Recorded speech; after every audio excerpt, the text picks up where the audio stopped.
if you are a literalist Christian church or a leader of a literalist Christian church, you actually have a beautiful treasure of ancient wisdom in the scriptures of the Bible. And they are part of the ancient wisdom given to all cultures of the world and based on an esoteric system, a worldwide system.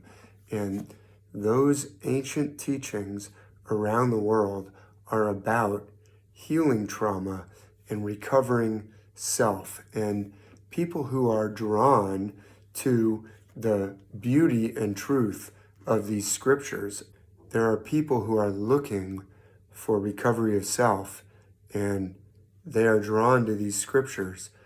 And there's beauty and truth here.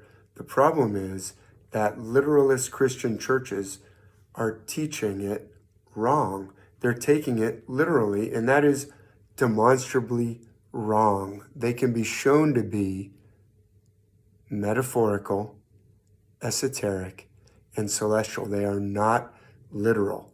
They are about healing trauma, and they are about recovering self. But when you take them literally, they get inverted. The message gets turned upside down, and it becomes about inflicting trauma. If you take them literally, you invert their message.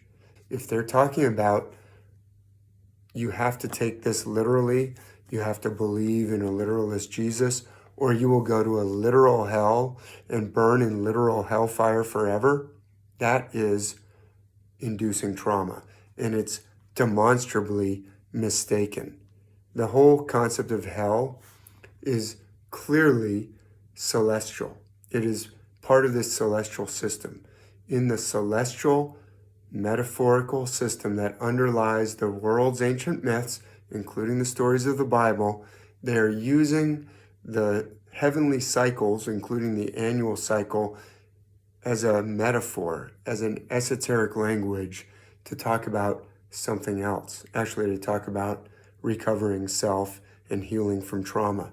And the lower half of the zodiac, the dark half of the year, the part of the year when nights are longer than days, when hours of darkness are longer than hours of daylight, that's hell.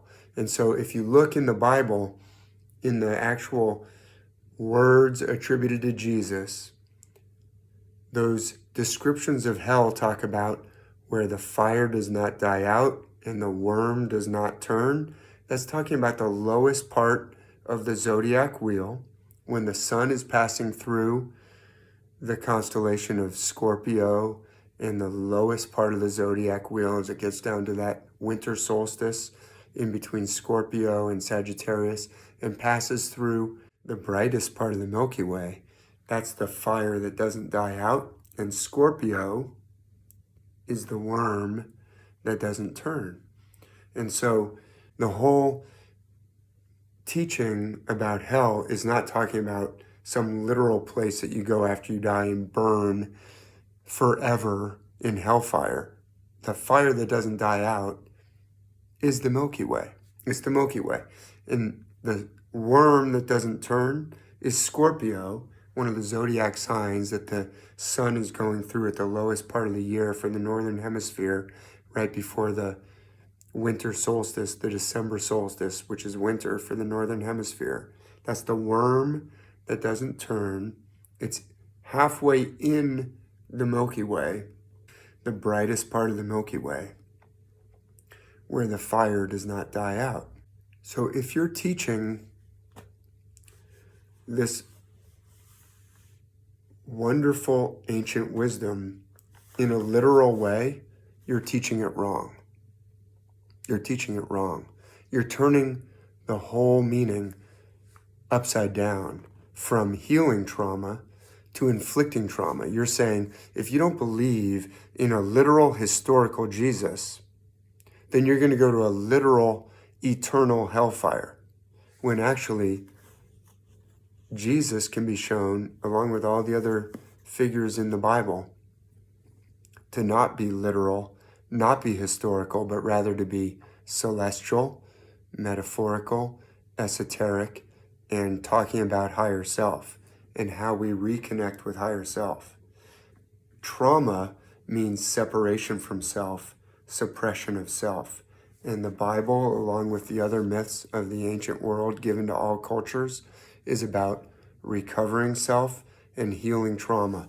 But when you teach it literally, those people who are coming thirsty, looking for healing of trauma, and they know, they instinctively feel, yes, these stories are about healing trauma, and they're going to find it. And then they're running into literalist teachers who are teaching it in a trauma-inducing way because they're taking it literally and turning it upside down and turning it from healing trauma into inflicting trauma.